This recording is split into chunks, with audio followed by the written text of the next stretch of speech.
흔히들 인생을 가리켜 여러 가지 말로 묘사하는데 아주 유명한 말 가운데 인생을 가리켜 나그네 길이라고 말하기도 합니다. 그래서 그런 노래도 있죠. 인생은 나그네 길 어디서 왔다가 어디로 가는가. 들어보셨나요? 네.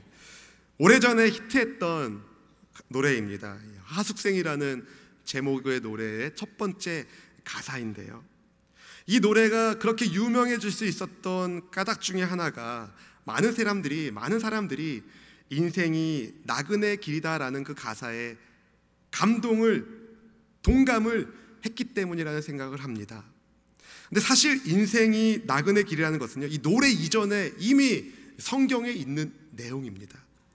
베드로 전서에서 사도 베드로가 흩어져 사는 주님께서 택하신 성도들을 이렇게 부릅니다. 흩어져 사는 나그네들이요. 바로 인생이 바로 나그네 길이라는 거죠. 나그네 길을 살면서 나그네 길이 얼마나 이런저런 일이 많습니까? 뭘 먹어야 되는지, 뭘 입어야 되는지, 어디서 잠을 자야 되는지 고민하는 것이 바로 나그네 인생이 아닙니까? 그래서 나그네 인생길이기 때문에 우리는 살면서 이런저런 근심과 고민을 하게 되어 있습니다. 지난 한 주간도 고민을 하신 분들이 많으실 거예요. 근심하신 분들이 많으실 겁니다. 나는 한 주 동안에 한 번도 근심한 적이 없다, 고민한 적이 없다. 아닐 겁니다.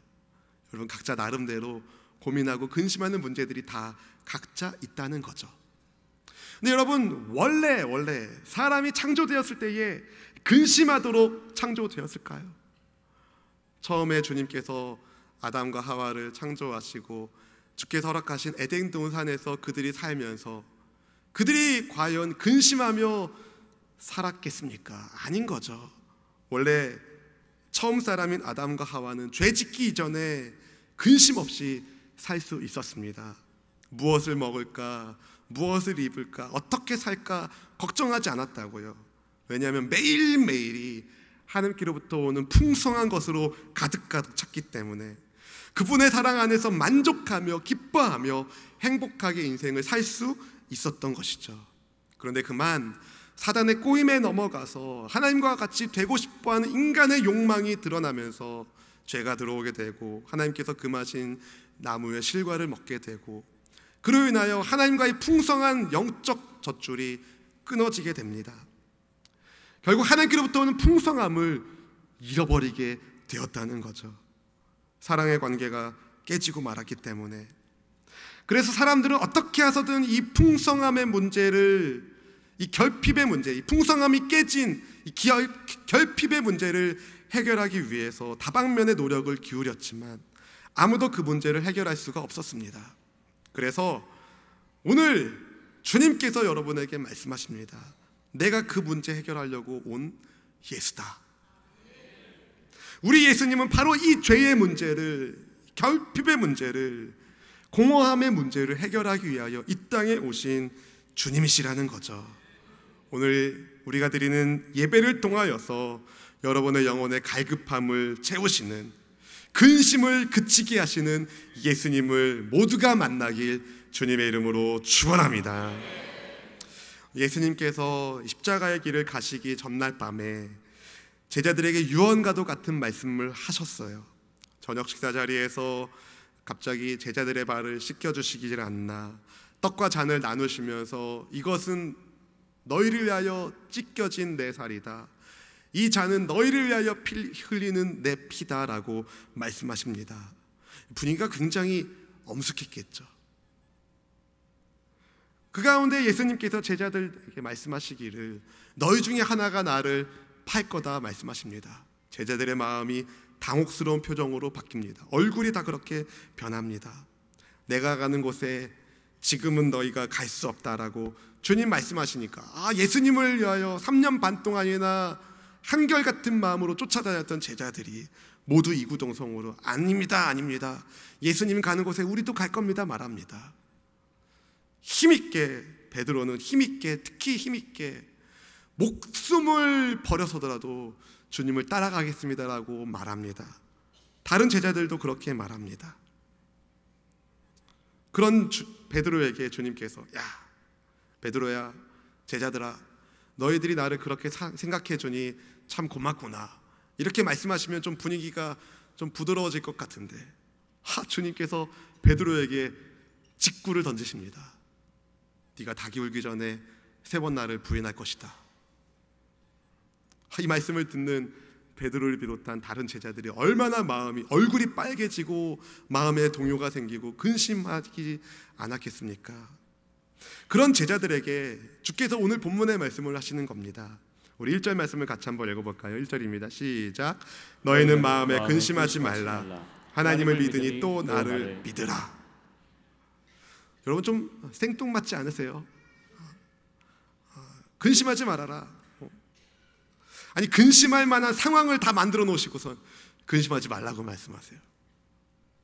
근심거리를 없어질 테니까 걱정하지 말아라. 얘들아, 내가 너희들이 근심하는 그 근심거리를 내가 다 없애줄 테니까 걱정하지 말아라. 이렇게 말씀해 주시면 좋으련만 상황은 하나도 변한 게 없는데 가룟 유다는 배신할 거고 베드로는 예수님을 부인할 거고 제자들은 모두 다 주님을 떠나 도망갈 건데 이 모든 것을 아시는, 누구보다도 잘 아시는 예수님께서 제자들에게 마음에 근심하지 말라고 말씀하십니다. 사실 근심할 이유가 없으면 근심하지 말라고 말할 필요도 없죠. 그죠? 근심할 일이, 예수님도 우리 인생에 근심할 일이 있다는 것을 잘 아십니다. 주님은 우리의 근심을 아십니다. 이것이 우리에게 또 다른 위로가 됩니다. 1절에서 이 근심하지라는 단어는요, 이 어근을 찾아보면 기본 형태가 이 타라소라는 단어를 쓰고 있는데요, 이 단어가 요한복음에서도 몇 번 쓰였는데 예수님께서 주님을 믿지 않는 백성들을 보시면서 마음이 비통하셨을 때 그때 쓰였던 단어이고, 또 가룟 유다의 배신을 언급하시면서 예고하시면서 심령이 괴로우셨다라는 말씀을 하실 때 그때 괴롭다라는 단어로 쓰이기도 했었습니다. 무슨 말이냐면은 예수님은 여러분의 근심을 다 아십니다. 여러분의 근심을 아시는 주님께서 오늘 말씀하십니다. 마음에 근심하지 말라. 사랑하는 성도 여러분, 오늘 어떤 근심을 가지고 이곳에 오셨습니까? 주님의 말씀을 들으십시오. 근심을 그치라 말씀하시는 주님의 말씀을 듣기를 주님의 이름으로 축원합니다. 그럼 이렇게 질문하실 것 같아요. 어떻게 근심을 그칩니까? 근심할 만한 상황이 해결되지 않았는데 어떻게 하면 마음에 근심하지 않는 인생을 살 수 있을까요? 근심을 멈추는 방법으로 예수님께서 제시하신 것이 있습니다. 그것은 바로 믿음입니다. 믿음. 우리 1절 하반절 말씀 같이 한번 읽어볼까요? 같이 읽어보겠습니다. 하나님을 믿으니 또 나를 믿으라. 네, 바로 하나님을 믿는 믿음, 주 예수님을 믿는 믿음으로 마음의 근심을 그치라는 겁니다. 하나님을 믿는 믿음과 또 예수님을 믿는 믿음은요, 같은 믿음이에요. 요한복음 12장 44절에서 주님께서 이렇게 말씀하셨습니다. 예수께서 외쳐 이르시되 나를 믿는 자는 나를 믿는 것이 아니요 나를 보내신 이를 믿는 것이며. 무슨 말이냐면요, 하나님을 믿는 사람은 하나님 아버지께서 보내주신 아들 예수님을 믿는 사람이고, 또 예수님을 믿는 사람은 그를 보내신 하나님을 믿는 사람이라는 거죠. 이런 주를 향한 믿음이 있는 사람이 마음의 근심을 그칠 수 있다는 겁니다. 왜 그럴까요? 왜 그럴까요? 첫째로 예수님께서 천국에 우리의 거처를 예비해 주셨기 때문입니다. 한번 따라해 보겠습니다. 천국은 나의 집이다. 천국은 나의 집이다. 사랑하는 성도 여러분, 예수님께서 주님을 믿는 여러분을 위하여 아버지의 집에 머물 거처를 예비해 주셨습니다. 우리 본문의 2절과 3절 말씀을 같이 한번 읽어보겠습니다. 2절 3절입니다. 내 아버지의 집에 거할 곳이 많도다. 그렇지 않으면 너희에게 일렀으리라. 내가 너희를 위하여 거처를 예비하러 가노니 가서 너희를 위하여 거처를 예비하면 내가 다시 와서 너희를 내게로 영접하여 나 있는 곳에 너희도 있게 하리라. 아멘. 이 돌아갈 본향집, 이 천국이 있기 때문에 우리는 이 땅에서 근심을 멈출 수 있는 겁니다. 궁극적인 영혼의 문제가 이미 예수님의 은혜 가운데 해결되었기 때문에 영원히 거할 하나님 나라의 거처가 나그네 인생길에 약속되어 있기 때문에 예수님을 믿는 성도들을 위하여 주께서 아버지의 집에 머물 처소를 예비해 주셨기 때문에 주를 믿는 신자는 근심을 그칠 수 있는 겁니다. 여러분 어떻게 생각하세요? 하나님이 능력이 없으셔서 그런 건가요? 아니면 예수님께서 더 이상 우리를 사랑하지 않으셔서 그런 건가요? 둘 다 아닙니다. 우리가 알 수 없는 주님의 뜻이 있는 겁니다. 오늘 본문에서도 주님께서 베드로에게 베드로야 걱정되냐? 걱정하지 마. 내가 너를 도와서 나를 부인하지 않도록 내가 도와주마. 이렇게 말씀하지 않으셨다고요. 불안해하는 제자들에게 얘들아 근심하지 말아라. 너희들이 날 버리고 도망가지 않도록 내가 도와주마.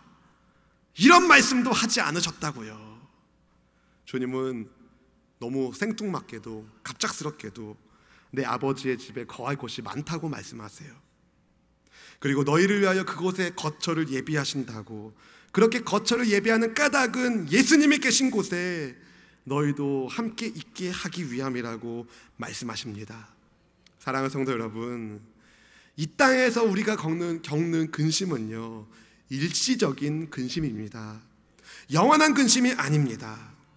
예수님은 일시적인 근심이 아니라 영원한 근심거리인 죄의 문제를 해결하기 위해 십자가의 길을 가셨습니다. 친히 주의 제자들이 머물 영원한 거처를 예비하러, 천국의 우리의 거처를 예비하러 가셨다는 거죠. 그래서 일시적인 이 땅에서의 근심은 여러분 잘 들으십시오. 일시적인 이 땅에서의 근심은 주를 믿는 백성들에게 근심거리가 아닙니다. 따라해 보겠습니다. 천국이 약속된 우리에게 이 땅에서의 근심은 근심이 아니다. 천국이 약속된 우리에게 이 땅에서의 근심은 근심이 아니다. 믿으십니까? 지난 월요일 날에 우리 수원수목원교회 중동부인 줄기부 친구들 수련회에 분카 설교를 30년 이상 하신 목사님이 오셔서 말씀을 전해주셨어요.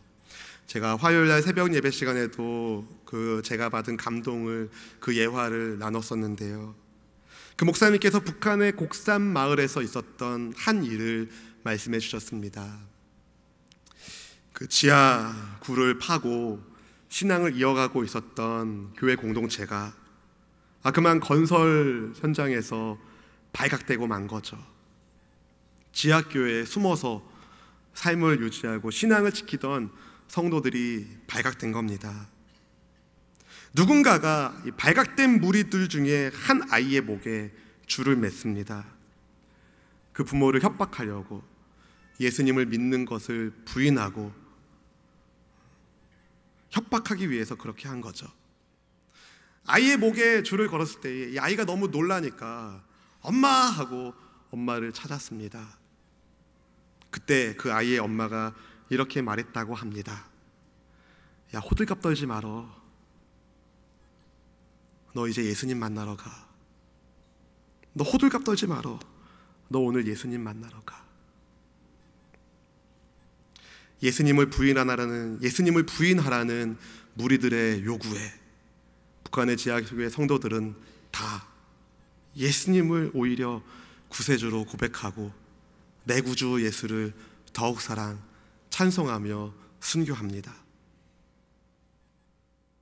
죽음의 공포 속에서 여러분, 예수님을 믿는 믿음 때문에 가장 근심이 될 만한 위기 현장 속에서 어떻게 그들은 당당히 죽음을 맞이할 수 있었을까요? 그들은 예수님을 믿고 알았던 것입니다. 주님을 믿는 자들에게 주께서 예비하신 아버지의 집이 있다는 것을 말입니다. 사랑하는 성도 여러분, 예수님을 믿는 사람은 반드시 천국 갑니다. 이런 믿음이 여러분에게도 있기를 축복합니다. 이런 믿음 때문에 이 땅에서의 근심을 멈추시길 주님의 이름으로 축원합니다. 목회자로서 제가 가지고 있는 영적인 부담감은 제가 섬기고 있는 여러분들 가운데 단 한 사람도 천국에서 뵙지 못하는 일이 없게 해달라는 부담감을 제가 가지고 말씀을 전합니다. 여러분 모두 그 천국에서 만나기를 주님의 이름으로 축원합니다. 두 번째로 예수님을 믿는 사람들이 마음에 근심할 이유가 무엇일까요?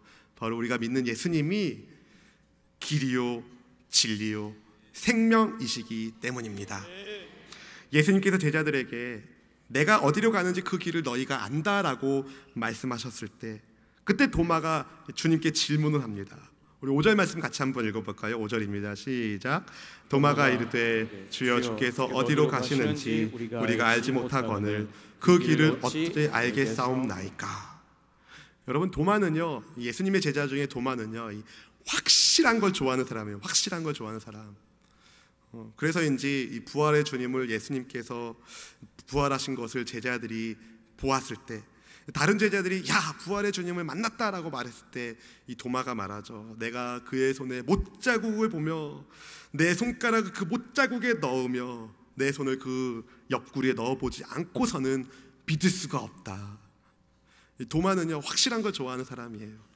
도마 생각에 아니 예수님 우리가 예수님이 어디로 가시는지 우리가 모르는데 어떻게 그 길을 압니까? 라고 질문을 했을 때 실제로 이 도마의 질문은요 많은 사람들이 가지고 있는 질문입니다. 생각이 깨이면서 사춘기 시절에 모두 그런 고민들을 하시지 않습니까? 나는 어디에서 왔나? 나는 왜 사나? 무엇을 하다가 사나? 어디로 가는가? 나는 어디에서 와서 어디로 가는가? 모두가 이러한 고민을 한 번쯤은 다 합니다. 그리고 드러내어 말하진 않지만 각자 나름대로 자기가 내린 결론을 따라 자기 길을, 인생의 길을 걷습니다. 자기가 생각하는 길을 걷는 거예요. 근데 아무도 내가 가는 이 길이 확실한지는 아무도 장담하지 못합니다. 그러니까 근심 속에서 인생길을 걸을 수밖에요. 당연한 겁니다. 도마와 같이 불확실성으로 인하여 불안해하는 이들에게 오늘 주님이 말씀하십니다. 6절 말씀 같이 한번 읽어보겠습니다. 6절입니다. 예수께서 이르시되 내가 곧 길이요 진리요 생명이니 나로 말미암지 않고는 아버지께로 올 자가 없느니라. 아멘. 이게 놀라운 말씀이에요.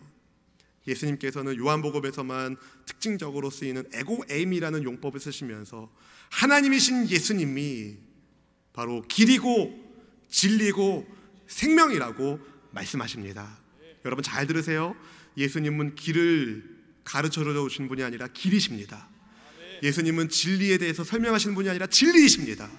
예수님은 생명에 대해서 언급하는 분이 아니라 바로 그분이 생명 되십니다. 그래서 길이요 진리요 생명이라는 단어 앞에는요 헬라어 정관사 해가 다 붙어 있어요. 예수님 당시에 그 헬라 문화권은 철학이 그 우세한 문화 아닙니까? 그래서 뭐 소크라테스라든지 아리스토텔레스라든지 플라톤이라든지 이런 헬라 철학이 이렇게 웅성하던 그 시대에 사람들이 다 이런 고민했어요. 무엇이 길인가? 무엇이 진리인가? 무엇이 생명인가? 그렇게 고민하는 그때에 주님 말씀하시는 겁니다. 내가 길이다. 내가 진리다. 내가 바로 그 생명이다라는 말씀을 주님이 하신 겁니다. 사랑하는 성도 여러분, 예수님이 말씀하셨습니다. 내가 곧 그 길이다. 예수님만이 아버지께로 갈 수 있는, 천국으로 갈 수 있는 유일한 길이심을 말씀하신 겁니다. 잠언 14장 12절은 이렇게 말해요. 어떤 길은 사람이 보기에는 바르나 필경은 사망의 길이니라. 여러분 어떤 인생이 틀린 길을 걷고 싶겠습니까? 어떤 인생이 잘못된 인생길을 걷고 싶어 하겠습니까? 그런데 사람들이 각자 나름대로 내린 길은, 필경은 사망의 길입니다. 예수님 그 길만이 생명의 길인 겁니다. 죄로 인한 하나님과의 단절을 잇는 유일한 길은 예수님 뿐이십니다. 다른 길은 없어요. 다른 길은 없어요. 아멘. 전국에 가는 길은 뭡니까? 예수님 뿐이지요. 예수님 뿐이지요. 또 예수님은 내가 곧 그 진리다 말씀하셨습니다. 사랑하는 성도 여러분, 세상은 자기 지혜로 하나님을 알 수 없습니다. 고린도전서 1장 21절 상반절은 이렇게 말합니다. 같이 한번 읽어볼까요? 하나님의 지혜에 있어서는 이 세상이 자기 지혜로 하나님을 알지 못하므로, 이 세상은 자기 지혜로 하나님을 모릅니다. 오직 진리이신 예수님을 통해서만 우리는 하나님을 알게 되는 겁니다. 이렇게 진리이신 예수님을 알고 또 그분을 보내신 하나님을 아는 것을 성경은 다른 말로 영생이라고 말합니다. 요한복음 17장 3절은 이렇게 말합니다. 요한복음 17장 3절입니다. 같이 읽어봅시다. 영생은 곧 유일하신 참 하나님과 그가 보내신 자 예수 그리스도를 아는 것이니라. 아멘. 이러한 영생의 비밀을 아는, 예수님을 믿는 저와 여러분 되길 주님의 이름으로 축원합니다. 또 예수님은 내가 그 생명이다 라고 말씀하십니다. 예수님만이 유일한 생명이시라는 거죠.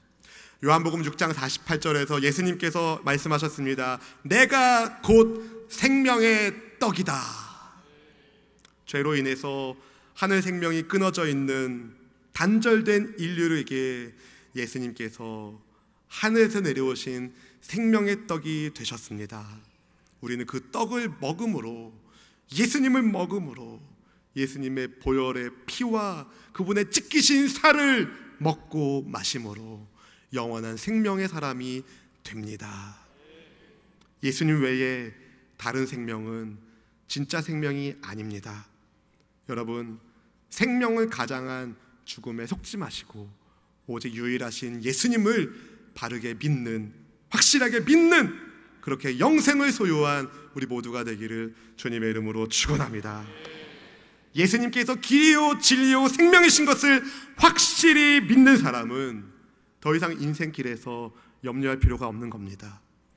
어둠의 두려움 속에서 떨 필요가 없습니다. 왜냐하면 진리의 빛이신 예수님이 함께 하시는데, 생명이신 예수님이 내 안에 계시는데, 길이 되신 예수님께서 나와 함께 동행하시는데 무슨 걱정과 근심이 있단 말입니까? 막연한 불안감으로 근심할 이유가 없다는 거죠. 그런데 주님 말고 여전히 다른 길을 찾는 사람들이 많아요. 주 예수님만이 진리인데 다른 진리를 찾아 헤매는 사람들이 많습니다. 생명의 주 예수님만이 우리에게 참 생명을 주시는데, 참 생명이 되어 주시는데 어디 딴 생명 없나 찾아다니는 사람들도 있습니다. 이런 사람들은 매 순간이 근심거리인 거죠. 걱정거리 투성인 겁니다. 야, 이 길이 진짜 맞나? 야, 이렇게 사는 게 진짜 맞는 건가? 이런 근심 걱정을 하게 된다는 거죠. 여러분은 어떻습니까? 우리가 입으로는 오직 예수님을 말하지만, 예수님만이 길이요 진리요 생명이시라고 말하지만, 정작 믿음을 보여야 할 그때, 고난의 순간에 우리는 예수님을 바라봅니까? 아니면 어디 용하다고 소문난 곳을 찾아다니지는 않습니까? 가끔 뉴스에서 어떤 문제에 연루된 그리스도인이라고 자처하는 사람들이 뭐 어디 점집에 갔다 이런 얘기를 들으면 과연 그 믿음이 진짜 믿음일까라는 마음과 함께 내가 믿는 믿음이 진짜인가라는 고민을 합니다. 사랑하는 성도 여러분, 우리 생각과 우리의 감정과 우리의 의지를 신뢰할 수 없어요. 말씀을 믿길 축복합니다. 예수님이 생명이시다. 예수님이 진리시다, 예수님만이 유일한 길, 아버지께로 가는 유일한 길이심을 확실히 붙들길 주님의 이름으로 축복합니다. 저는 그렇게 기도합니다. 우리 수원순복에 소속된 모든 성도님들이 예수님을 믿는 참 믿음으로 근심을 그치고 예수님 안에서 행복한 인생을 살기를 진실로 기도합니다. 믿음이 없어 불확실한 미래로 인하여 근심하거나 염려하지 마시고 유일하신 예수님을 믿음으로 담대하게 이 땅에서도 하나님 나라의 백성으로 아름답게 사는 우리 모두가 되기를 주님의 이름으로 축원합니다. 말씀을 맺겠습니다. 사랑하는 성도 여러분, 모든 사람들이 다 각자 나름대로 길과 진리와 생명을 찾아다닌다고 말씀드렸습니다. 유일무이하신 예수님을 만난 여러분은 진짜 길을 발견한 분입니다. 진짜 생명을 발견한 분입니다. 진짜 진리를 발견한 분입니다. 영원한 진리와 생명과 길을 발견한 여러분 주변에 불확실한 미래로 인하여 근심하는 사람들 보이지 않습니까? 그들에게 아직도 길과 진리와 생명을 찾아 헤매고 다니고 있는 이들에게 영원한 생명이신, 영원한 진리이신, 유일한 길이신 예수님의 십자가 복음을 전하기를, 그래서 그들도 우리처럼 마음의 근심을 그치고 예수님과 동행하는 인생을 살게 하는 우리 모두가 되기를 주님의 이름으로 축원합니다.